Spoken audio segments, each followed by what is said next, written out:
Our next session, Climate Smart is Business Smart.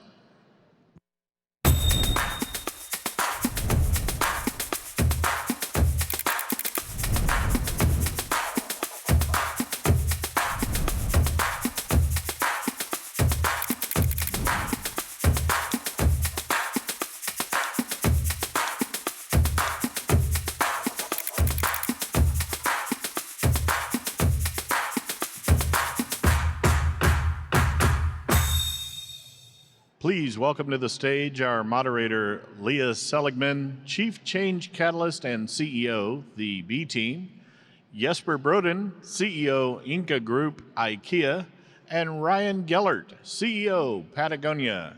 Hello. This is the most comfortable chair I've ever sat in. It must be IKEA? Is that possible? Good morning, everyone. It's so wonderful to be here with you today. My name is Leah, and I get the pleasure of moderating a conversation between two of my absolute favorite people, Ryan Gellert and Jesper Broden. I get to work with them as CEO of the B Team, a collective they are both part of, focused on transforming business as a catalyst for people and planet. But today we're going to get to dig in and ask them any questions we want. Just a reminder, we'll be here for about 45 minutes and we'll leave the last 10 minutes for questions. There's going to be a QR code, and if you have questions for either of these gentlemen, please put in a question and we'll hopefully get to it at the end. When you think about IKEA and Patagonia, I think they often rise to the top of the list as some of the most sustainable brands, trusted brands in the world. But these two leaders are actually operating in very different contexts. They have different customer bases, they have different value propositions, and they have different hobbies, one being rock climbing, the other being rock singing. And so we're going to dig into some of those differences and how they're navigating this moment and how they stay true to strong climate action. But before we get into that, Jesper, what are we doing here? What is Action Speaks, and why did you get it going? Well, to start, I think Action Speaks started in my first year as CEO. I was at Climate Week the first time. And to be honest, it was, when I reflect back on it, was a time when I was less into it, less experienced. I tried to figure out and understand the concepts around sustainability in my new function. And in the end of the day, we were actually in Central Park having a sandwich and said, what is going to be our guiding principles for engaging into sustainability going forward? So we said 5 things. We said we will lean towards action. We will be part of conversations on the big why and so on. But we want to rather try to prove who we are and what we represent by taking actions. So that's number 1. We said also, sort of realizing this crisis is not one that we can adapt the speed to. This crisis is happening, so we need to be very fast and react to it. Secondly, we said we need to know our impact, our footprint, so we don't do symbolic things, but actually address topics for real. And then we said also, this is too big for us to work alone. We need to collaborate. We need to learn from peers, work with policymakers and so on. And eventually we said, we need to tell the world what's going on. So Action Speaks then became an attempt to bring best practices, really impactful change that improves the P&L and improves sustainability at the same time, and make sure that we get to tell that to the world. That's fantastic. Ryan, you're known for your deep commitment to climate and nature, and I know from conversations with you, you feel it in your soul.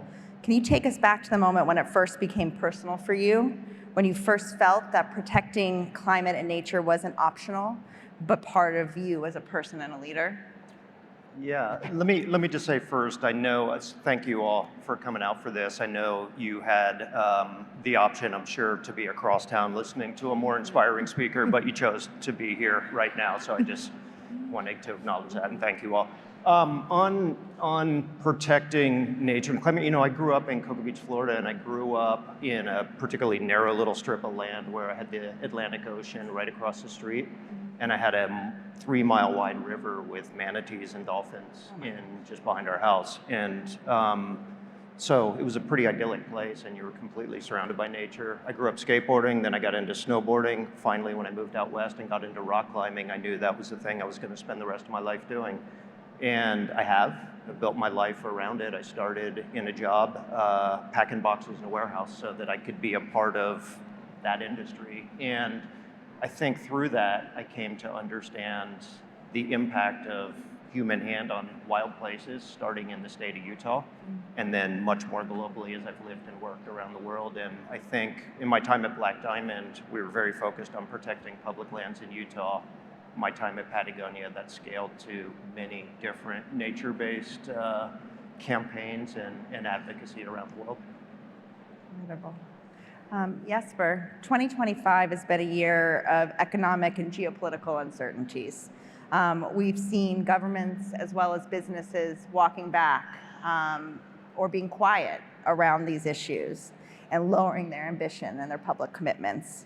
What is your take on this, and how do you stay true to those commitments? Well, it's a chaotic time to live and lead in. And I remember a while ago, there was actually a Swedish author who is very popular in Sweden. He released a book about here and now. He writes historic pieces, and he didn't receive that good critique. And when he was asked what happened with this book, he said, it's not so bloody easy to understand the times you read, actually. But I think there is a lot of talk about pulling back and shying away, being afraid of, and so on. And I think probably we have to accept that that's part of the reality. That's actually going on. But if you look at the data on what's going on, it's actually the opposite. So what's the big movement in the world right now, it's more and more corporates are committing and delivering to sustainability. And it makes sense, because being a business leader is not about opinions from one day to another, but it's about building, it's about investing, it's about transformation. So today I just came from United Nations Global Compact, where the latest report, this is like the biggest corporate association in the world, 23,000 corporates around the world. The latest data says that 88% of the leaders think the business case for sustainability is stronger than 5 years ago. 88%. And 97% of the business leaders say they remain committed or gonna increase their commitment to sustainability. However, only 50% feel comfortable to share and speak openly about it. So I think to a certain extent, it's not easy to understand the times we're in, but I think we need to acknowledge that corporates are building and moving and delivering to this agenda as we speak, but they are a little bit afraid of speaking up, unfortunately. Ryan, you have made a strategic bet to keep speaking on it and to keep doubling down on this year, and I would just love to hear what you're thinking about with that. Yeah, I mean, I think Jesper's points are spot on. I think the corporate sector's gotten pretty quiet on these issues, whether or not they're moving forward or not. And I think that there's a real lack of leadership right now from the business sector. There's a real lack of leadership from a lot of sectors in response to what we're navigating. I think for us, fundamentally, our business requires a healthy planet. We exist to make products to help people enjoy being outdoors, period. And so there's a business imperative for it. The other thing is we're not going to sit around and wait for governments to say, you must do this before we do this. We just set our calendar, we set our priorities, and we continue to march through them. Mm-hmm. And I think that's really critical. There's, here in the US, I don't think we're going to get anything done at a federal level in the next 3.5 years. It is what it is. I hate it, but that's the hand we're playing. What we are doing, though, is focusing on state legislation. And so the New York Fashion Act, the California Fashion Act, they're parallel acts, very similar. And if these go through, they'll have the biggest impact on the apparel sector, candidly, since people started clothing themselves thousands of years ago. And so that's what's possible, that's what's at stake, and that's why we're working with the organizers of these two pieces of legislation. It's phenomenal. Jesper, constantly I see IKEA innovating and bringing in lots of climate smart technologies, strategies, investments. Is there something that you're particularly excited about from the last year that IKEA has done, and how did you think about the business case for that? So the business case for sustainability is very interesting. I think a few years ago we were thinking about sustainability as something we just have to do, it's the right thing to do. We were super afraid that being a company with a mission to serve the many people with thin wallets out there, we were afraid that we would bring solutions that would be more expensive. And interesting enough, when we ask our customers, the majority of IKEA's customers are really concerned and passionate about these issues. People are knowledgeable, but they are not prepared to pay because they simply don't have the money. So that's the reality we have to confront. And then, interesting enough, in IKEA, we always been into being smart about resources before we could spell to sustainability or environment and so on, from a cost perspective and a cultural aspect. So the whole idea about being thrifty and being smart about the material is our sort of legacy. So when we apply that to the responsibility of doing what is expected from us, from our customers, and what we expect from ourselves, what we found is just an incredible connection between, for instance, between carbon and cost. When we address carbon, we actually lower cost. There are revenue opportunities in it, but the big thing is really cost associated. So renewable energy. I got a question, by the way, from a journalist here a few months ago who said something like, drill, baby, drill. Are you going back to oil and gas since we are 4.2 billion euro invested into renewable energy? So we are actually 29% lower energy bill. 29%. 29% lower energy bill. That is 97 million euro only this year in savings. So I said, what is the question? So of course we're not. So the transformation of sustainability, if you do it for real, not sugarcoat, but actually look at the transformation for real in energy, in mobility, in circularity, the business case is always good. 29%. Can you believe that? We're in a moment where people are saying that these solutions aren't real. They aren't today. That is a huge savings. Let's go to the elephant in the room. You both are companies built on consumer spending, consumption. How do you reconcile the tension of buying more, and what does responsible growth look like? Over to Ryan. Yeah. Yes, Ryan. Cheers. Well played. I think that's probably the biggest contradiction in Patagonia, and I'll take it on the nose, which is we're a company that spends a tremendous amount of time, energy, and money trying to make the very best product we can. That's performance innovation, that's quality, and that's footprint. And at the end of the day, most of the product that we sell is to people that want it, desire it, and don't need it to survive. That's a fact, that's a reality. And so how does a company whose purpose statement is, we're in business to save our home planet, square that circle with the problem I just described? I think the way we try to do it, and I think about often, we're a 52-year-old company. We restructured our ownership 3 years ago. That was a really important opportunity for us, not just to ask what impact, if any, we had looking backwards, but what does the world need today as we look forward, and what are we uniquely qualified to contribute to? And the answer to that question for me is, it's not about the money we've given away. It's not about the eco-innovation that we've pioneered and open sourced or topics we've campaigned on. It's about modeling a more responsible version of a business. It's not a perfect business. It's not a sustainable business. It's just a business that wakes up every day trying to figure out how we can minimize our footprint and accelerate positive change. And so that's the best we've ever been able to do, and sort of wrestling with this pressure that comes from knowing we're a consumer goods company that has an impact on the planet. And at the same time, we like to believe that if we continue to operate our business successfully, it can be a source of inspiration and a catalyst for some level of change. I love that.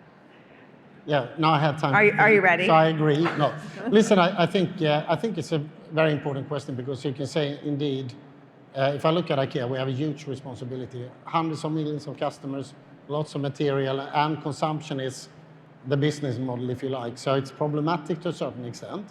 But the interesting thing is, less consumption is actually part of our plan. How do we prolong the life of our products?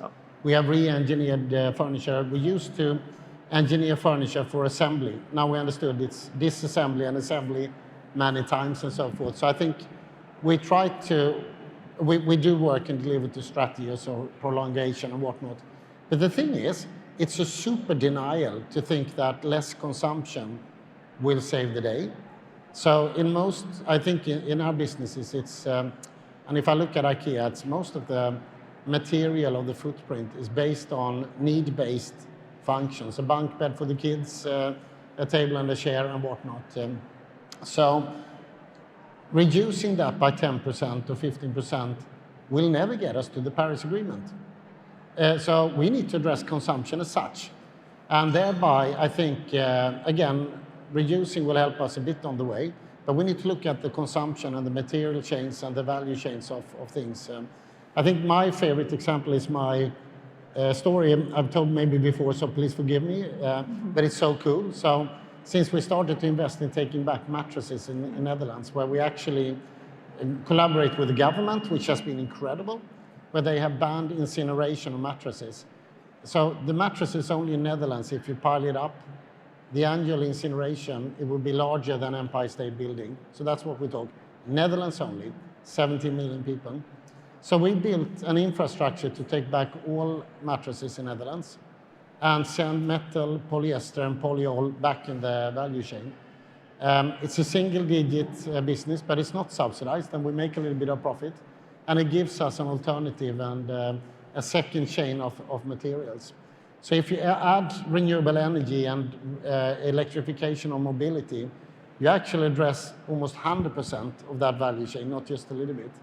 And that's the type of actions we need to do to get to the minus 50% by 2030 and to the minus 90% by 2050. And it's possible. It's possible. Ryan, you just mentioned your governance structure, and both of your companies benefit from unique governance models that shield you from that short-termism that we see so much in the market. How does this help you stay the course? I feel like we've got our ownership and our founders are our secret weapon. And so I think often we talk to people who are a part of, whether they're leading or otherwise, publicly traded companies, and it's quite clear to me we exist in a very different space. We've got something that we can lever that's different. I think what really pisses me off, though, at times is when publicly traded companies or others hide behind that as if it's an excuse where they can't do anything. So there's a big difference between those two things. I think for us, we're able to think long term. I think that Ivan, our founder, former owner, he's somebody that's always had he never wanted to be a businessman, has a pretty distant relationship with money. It's just never been important to him. And has said many times, I couldn't name a billion-dollar business that I respect, so I sure as hell don't want to own one. And so you better ensure that if we're going to be of a certain size and scale, it's a business that we all can feel proud of. And I think that's just a unique place to start. What about you, Jesper? I think it's both, and to be honest, when I meet CEOs of listed companies, I realize that the quarterly pressure and the performance pressure is something that I have less of. So being a foundation-owned company, we tend to be a bit more long-term, and the foundation in itself is very keen on that we progress on sustainability. But it's also, there's a risk of going there to be apologetic to other companies, and I don't think it's good. There is another side of it. I think as a foundation-based business, we sometimes might be a little bit too slow and confident, while market conditions put the right pressure on companies to perform. And here's the thing, if sustainability is a sacrifice, it doesn't matter what the ownership structure is, it's bad for business. But if it's good for business, it's a matter of transformation. And if you're CEO for a listed company, you need to make a bet on AI, you need to make a bet on climate smartness, you need to make a bet on a lot of things. So sustainability is no different than that. You need to understand what the future needs, your reputation, but also your value chain. And you better not be on the station when your competitors are on the train, even if the train ride is bumpy. So I think actually go the business avenue, and it's going to be, I think, a good idea. Just a reminder, I get to ask a few more questions, but then you all get to ask questions. So a QR code should be somewhere visible where you can get yourself ready to go. You're both trusted household brands. And I know even well before I knew either of you, your brands were very prevalent in my household. With that trust comes significant influence. where are you willing to take risks, even that might upset or disgruntle some of your customers or your employees, but lead to greater transformations on climate nature? Yeah, maybe I can start. I think more and more, I think, and I don't think we've done a good enough at all job in this. We need to engage our customers in the reality of things. So we need to speak more about the challenges we have in these topics, what we have resolved, but also the things we have simply no solution for yet. I think it would be healthy, in particular in the climate that we're in, where we start to see censoring of opinions and realities, which is not, I think, the values that I think any one of us would like to represent. So we have been far too silent when it comes to sharing both our troubles and breakthroughs. Now, when I reflect on that, I see two maybe reasons to that. One is that it's a bit technical. Sustainability is a bit technical. Can be. So when I've been out and talking to customers about scope 1, 2, and 3, and SBTI and ESG, normally they fall asleep quite soon. So I think it's about how do you actually tell the story, not in a sugar-coated way, but in a way that you actually connect people who are not deep experts. But the other side of it, to be honest, is we have been too cautious for the fear of being called out as greenwashers. And I've been struggling with that because part of our communication, if I go back a few years, was built on ambition with too little proof points and so on. Intention-wise, amazing, and deliveries were there, but we were not clear in our communication. So we actually, as we speak, we have rolled out what we call do something, change everything. You will find it in our media, in our stores. We have 27 examples of what we do: forest, water, LED lighting, vegetables. And we try to do it in a way so it brings a topic, but it also brings data and access through QR codes and so on to the full story. And believe me, I've had to be hand-holding this information campaign because there were so many risks and so many complications of it. But I'm sort of hell-bent that we need to contribute to transparency, and then we need to open up for critique. If people think we're not doing enough or want to criticize us for any of that, I think let's be open for that and believe that that transparency is going to make all of us smarter. Yeah. And Ryan, Patagonia, most trusted company in the world 4 years in a row.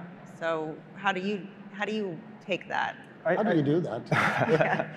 I think that the number one thing that defines our approach on this is consistency. So I think people know what we stand for. We're pretty overt in our mission. We're in business to save our home planet.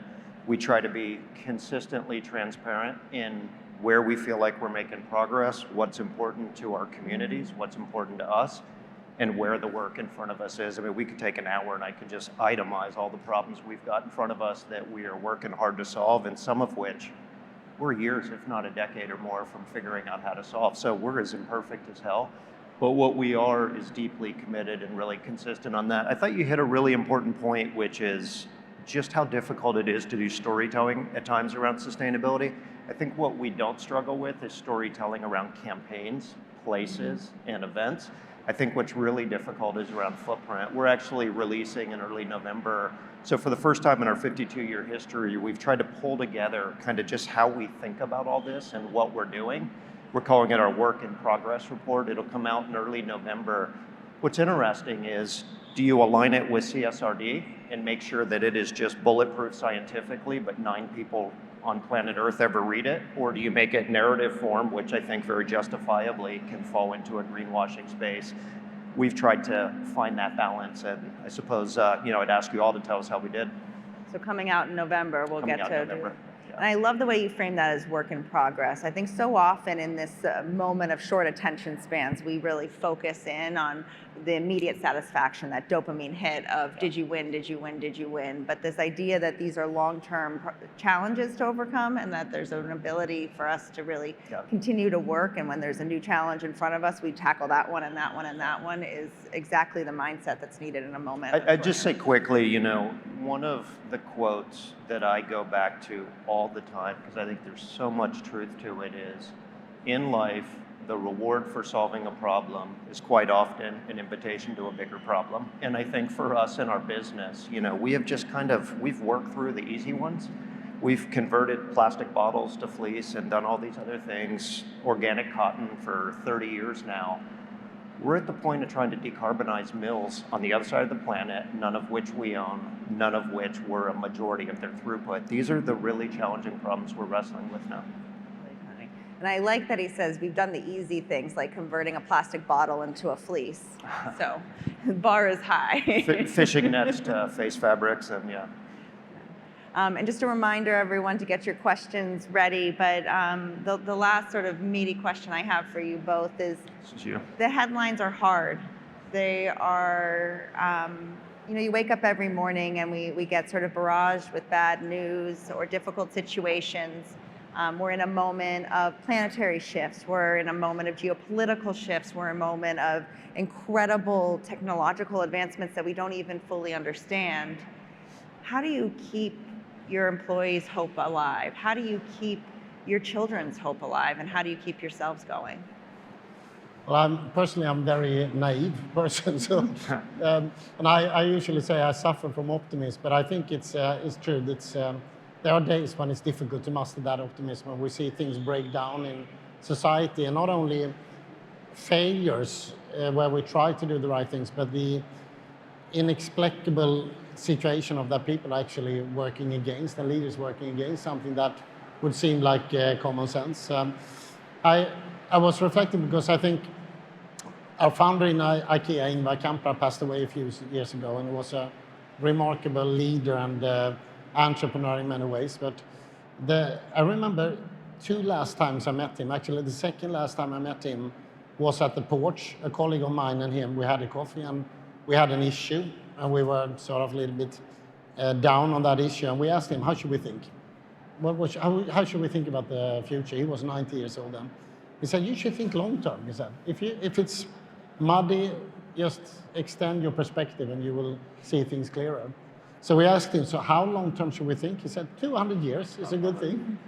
And it sticks with me. I can't get rid of that advice, because if it's not creating clarity, then I add 10 years or 30 years. And I think you don't have to add 200 years, but if you see things in a 10-year perspective, at least it tells me I need to make a choice between what I think is right and wrong. Last time I met him, he stepped into a board meeting where I had a presentation, 91 years old, and he asked, very disruptive, I was presenting some solution to a problem or something. I was very annoyed because everybody looked at him, of course, not at me. And he said, so what are you doing? I said, we're trying to solve a problem. And he started crying, and he said, oh, how wonderful to have a problem to solve. And then he left. And then it's like, all right, wow. Okay, good. Wow. So get over it, Jesper. Don't feel sorry for yourself. See what you can do about the situation. So. What an incredible perspective. Yeah, I mean, it's funny. I wish that our founders had the chance to meet. Sounds like they'd have a lot in common. I think that just to make a contrast with yourself, and I really admire this about you. I really feel that optimism every time I'm around you. I'm not that way. I have to work pretty hard at it. I am pretty cynical on where things are going. And I do believe personally, not just in the role I'm in, I believe as a father, I believe as a citizen, I believe as someone who's 53 years old.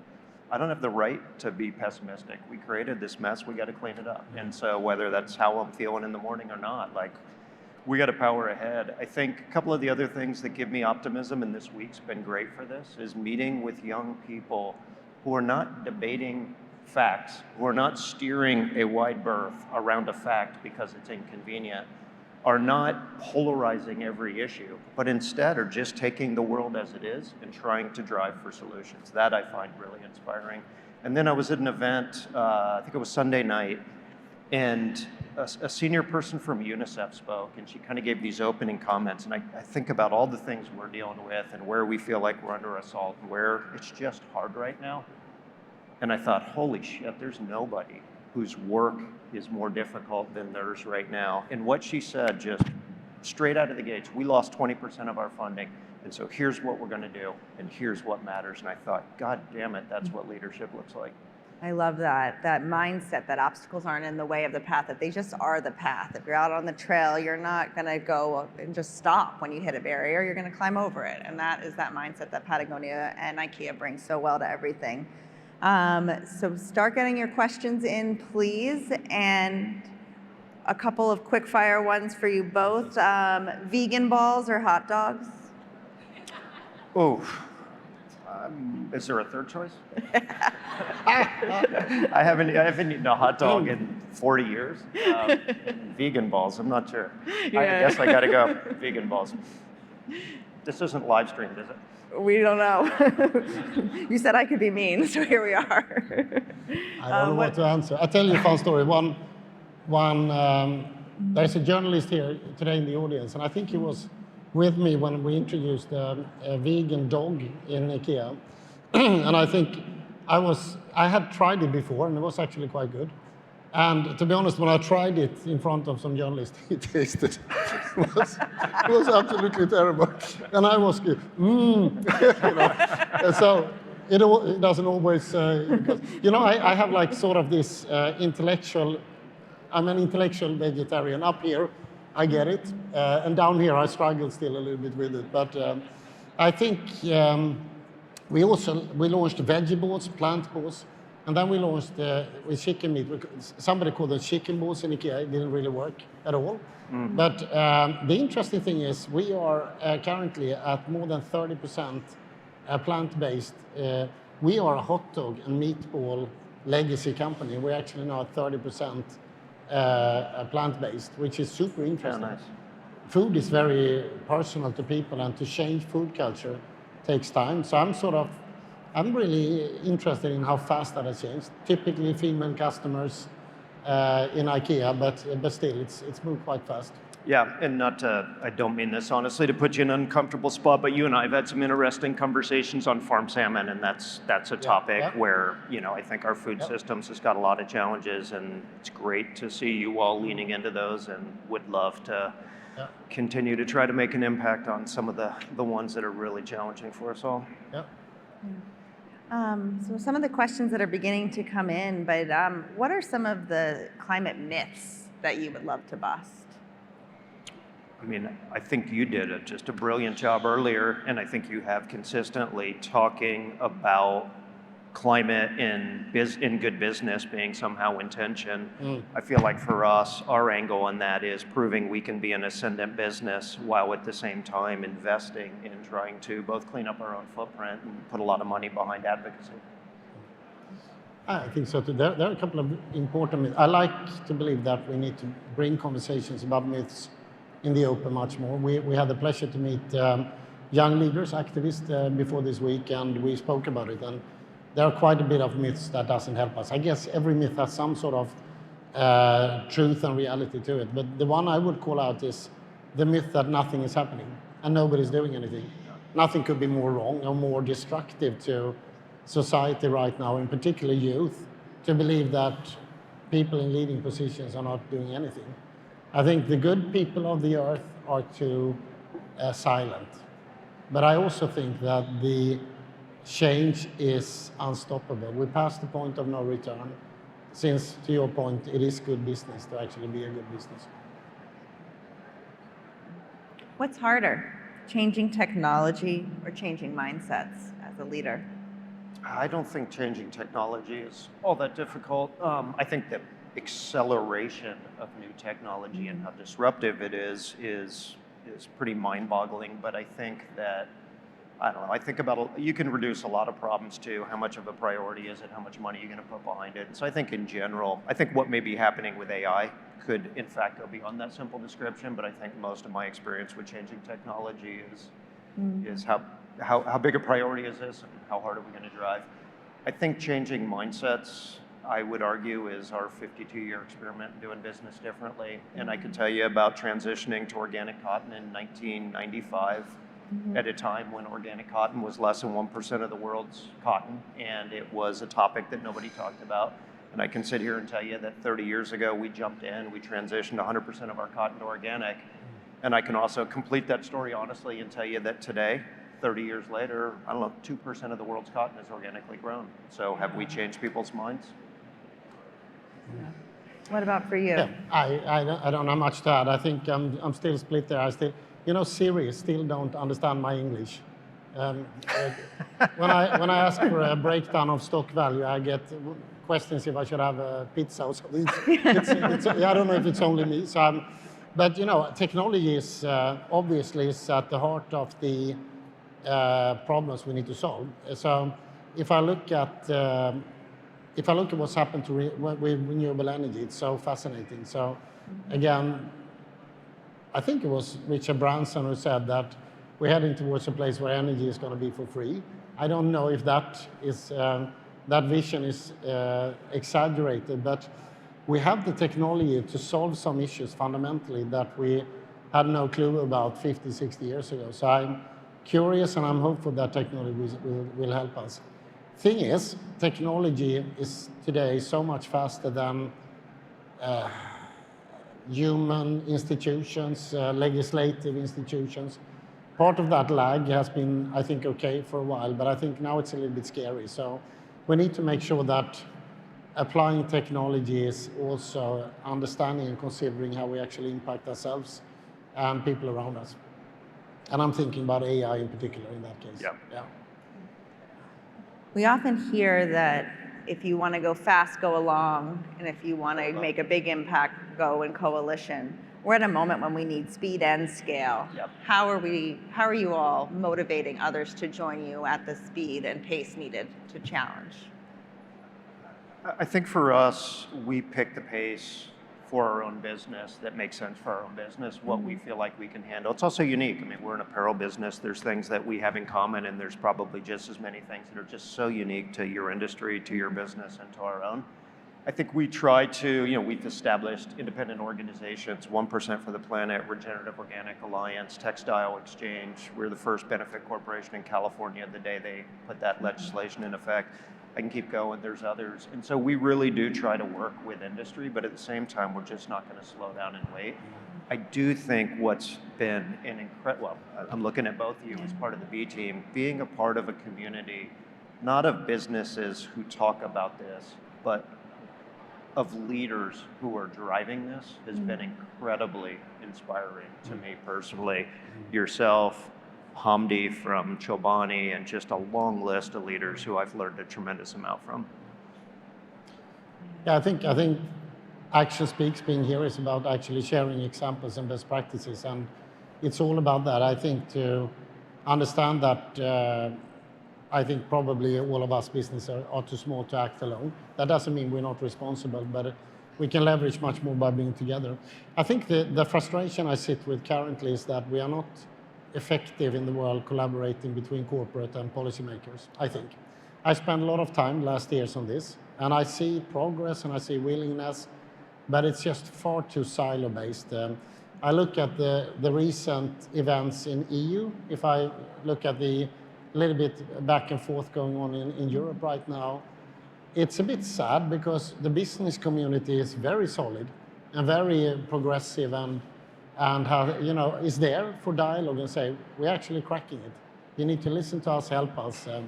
And the interesting thing is in that collaboration, this is not a matter of politics or philosophy or anything. It's a matter of technology, infrastructure, and making sure we make the right choices. And to not be mysterious. Industrialists ask for help us reduce the permitting process of new technology, innovation, energy, help us remove subsidies from oil and gas, at least remove it, and hopefully also speed up other things that will take us into the new economy, but at least remove something that is contradictory to what we try to achieve. Help us improve the grids, electricity grids, help us reset infrastructures for circularity. So the business community knows exactly what it needs. And most of us, even if we do different line of businesses, are sort of asking for the same things. So I think if anything, I would call for a stronger collaboration. It is, we need to break some of the silo-based structures between politicians and corporate leaders.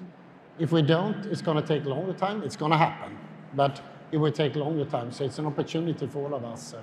And as all politicians strive to increase the competitiveness of their country or EU in this sense and so on, it would be a very smart business idea as well, I think. So let's see. I would just say quickly that I think in Europe, you all have for a long time and continue to set the tempo on climate and environmental regulation. The concern I have right now in this environment is that we've got senior people from the administration moving from country to country, capital to capital, trying to undermine that. And so if we end up in a race to the bottom, led by our inability to think about this right here, God help us all. And that I do have some real concerns that may be where we're I headed. share that. The B team, we often think about courage as a team sport, and the opportunity that we all have in this room today is to build up each other's courage. The headwinds are strong.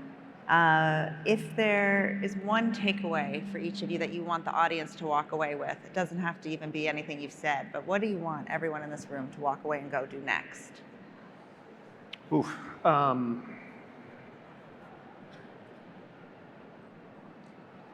I think it's to ask a lot of the brands and the businesses that you give your money to. Really have high expectations. And I don't say this, I'm not making a plea for you to spend a nickel with Patagonia, but just, I'll make it about IKEA. Reward the ones that do and ask a lot of questions and have high expectations. I think that's the single greatest thing that any of us can do. You know, I will say this.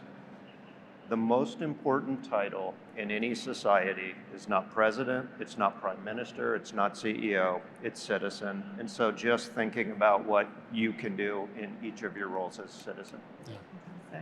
I think that's just wonderful. I think